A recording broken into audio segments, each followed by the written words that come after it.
Bonjour, cher groupe 304. Donc voici une courte vidéo où je reprends l'une des expériences que j'ai faites devant vous, c'est-à-dire l'expérience où on regardait la masse des pistaches en fonction du nombre de pistaches. D'abord, le titre ici ne serait pas donné dans l'examen vendredi, donc vous aurez vous-même, n'est-ce pas, à trouver quelle variable est dépendante, quelle variable est indépendante. Vous aurez une table des valeurs à remplir, ça c'est certain. Sauf si vous êtes au CRM. Dans ce cas-là, vous aurez une table des valeurs données déjà. Ici, en équipe, que vous soyez au CRM ou au labo, vous aurez le temps de discuter brièvement quelle variable dépend de laquelle. Si vous dites que c'est la masse qui dépend du nombre de pistaches, vous avez raison.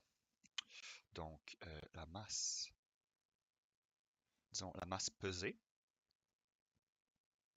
dépend du nombre de pistaches. Vous écrivez ça proprement. Ici, ensuite, vous pouvez, plus tard sur le graphique, vous pourrez écrire nombre de pistaches en X et masse pesée en Y. C'est le mieux. Si vous écrivez X ici et Y là, j'accepte aussi, puisqu'on est en mathématiques. Mais ce n'est pas une convention, normalement. Bon, revenons-en à l'expérience.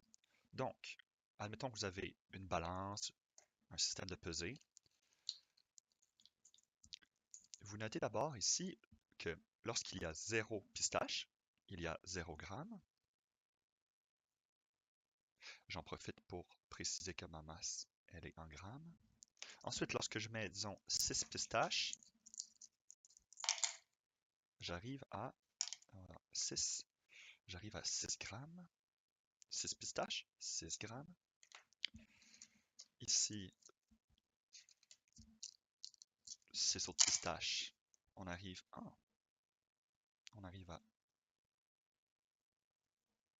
13 grammes. Intéressant, c'est pas exactement 6 grammes de plus. C'est un peu plus. Ici, on ajoute 6 autres pistaches. On arrive à donc, oh, vous voyez que l'appareil est imprécis. Il m'a d'abord donné 18, là il donne 20. On va dire 20, puisqu'il stabilise à 20. 20 grammes.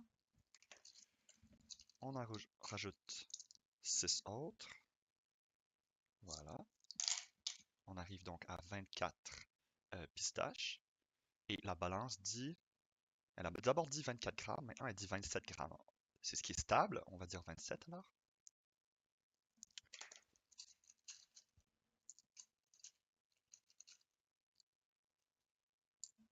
Je rajoute 6 pistaches.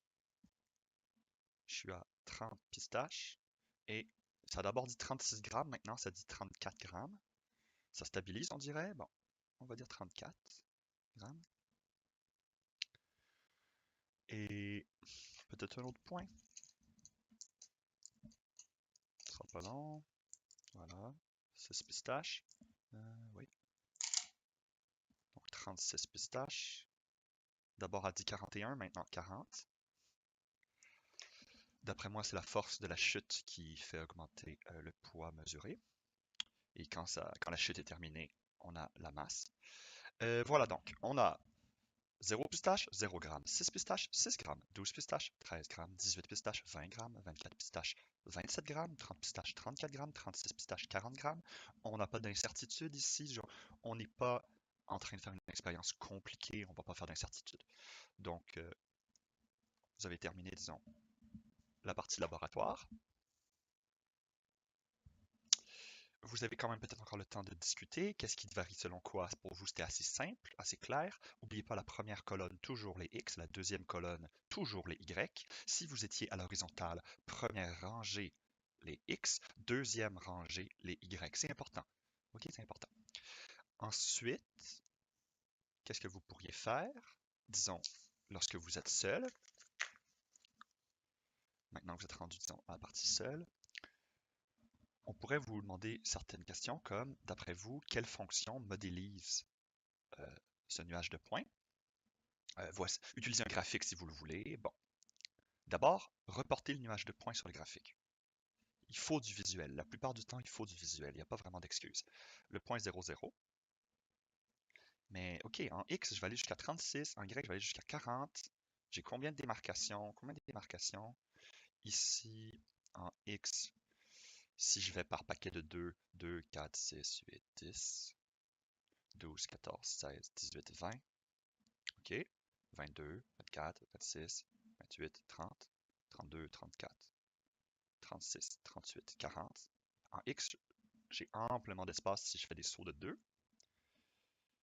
En Y, ça devrait être correct aussi. Essayons de voir des sauts de 2. Je ne suis pas sûr. Non. 2, 4, 6, 8, 10. Ensuite, ici, il y en aura une autre dizaine. Non, ce ne sera pas correct. On est mieux de faire des sauts de à vous de voir. De 4 peut-être. 4, 8, 12, 16, 20, 24, 28, 32, 36, 40. Ouais, pourquoi pas.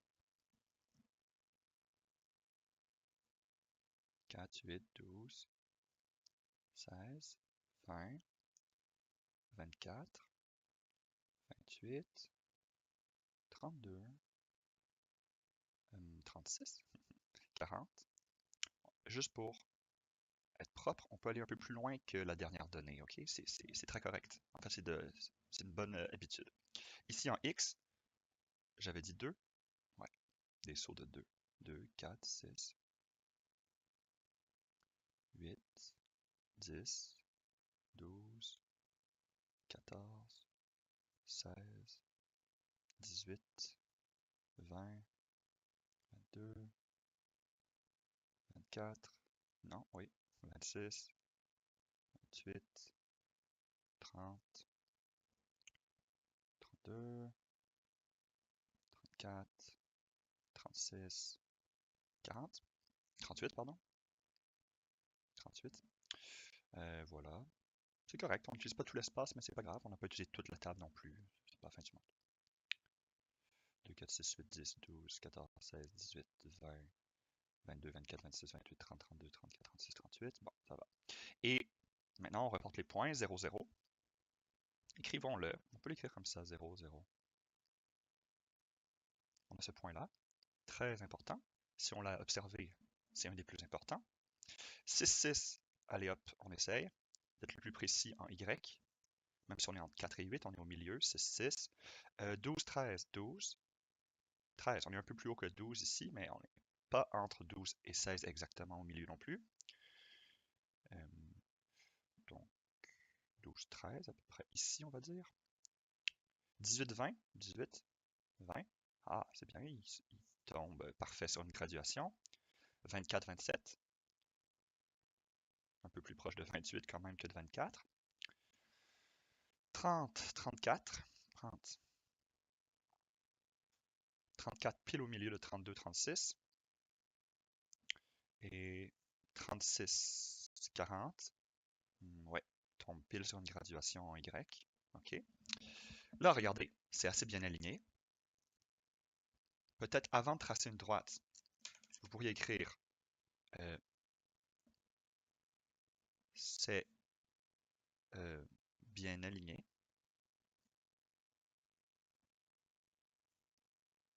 C'est-à-dire que les points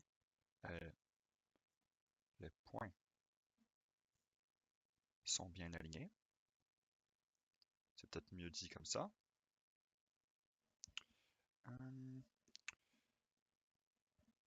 La donnée 0, 0 est observée.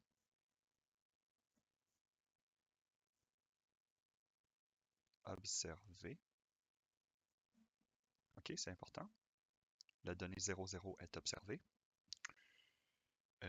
Bon, c'est croissant, peut-être le dire, mais ça ne change pas que ça pourrait être une variation, comme je le pense, même si c'était décroissant. Et là, vous pouvez dire,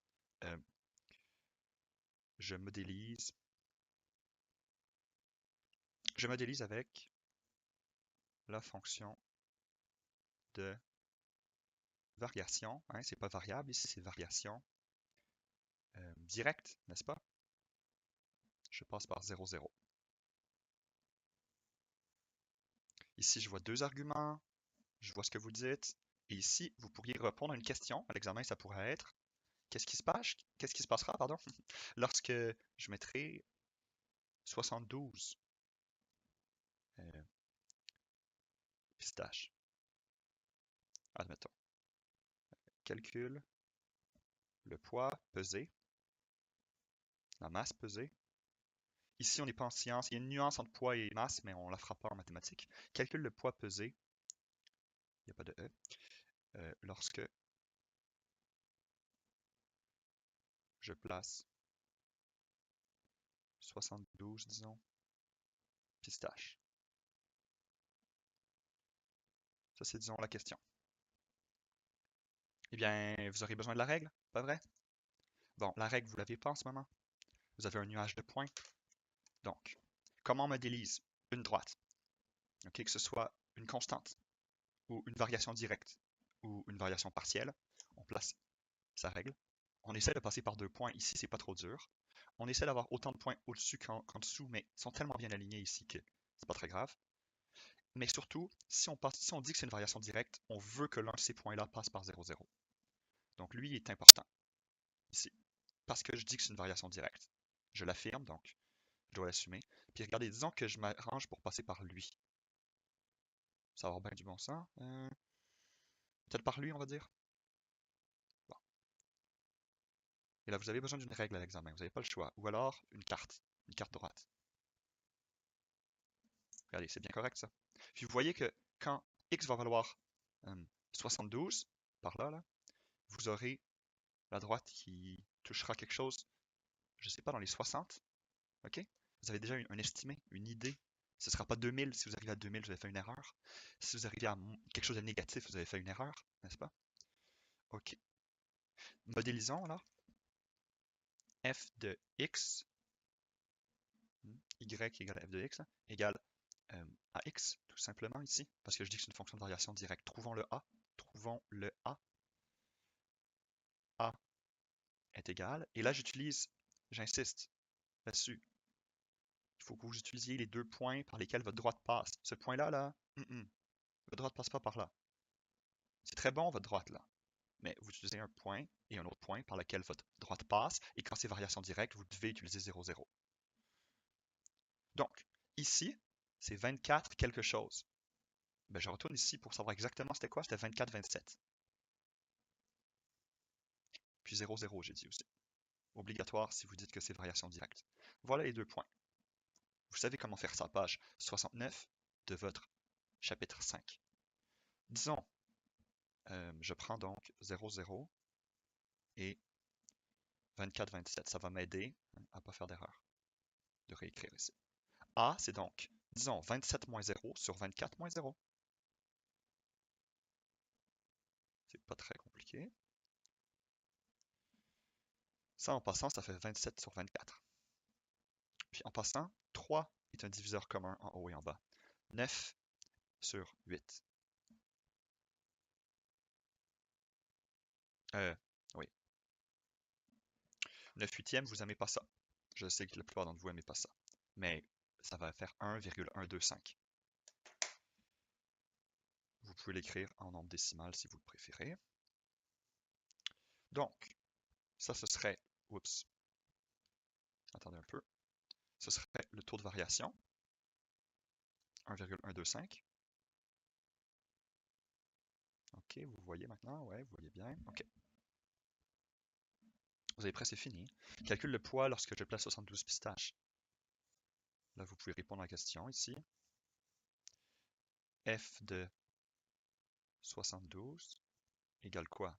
Égale A, 1,125 fois 72. Parce que là, vous avez trouvé la règle. Vous avez trouvé la règle. Vous avez trouvé la seule chose qui vous manquait, le A. Vous remplacez x dans la règle par 72. Vous avez le droit à la calculatrice. Answer fois 72, 81. C'est beaucoup plus que 60 pistaches comme je le pensais, j'ai mal estimé. 81 pistaches. On pourrait même écrire ça ici.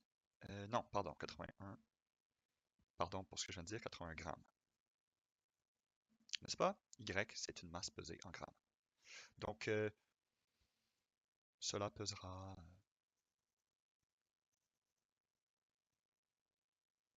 81 grammes.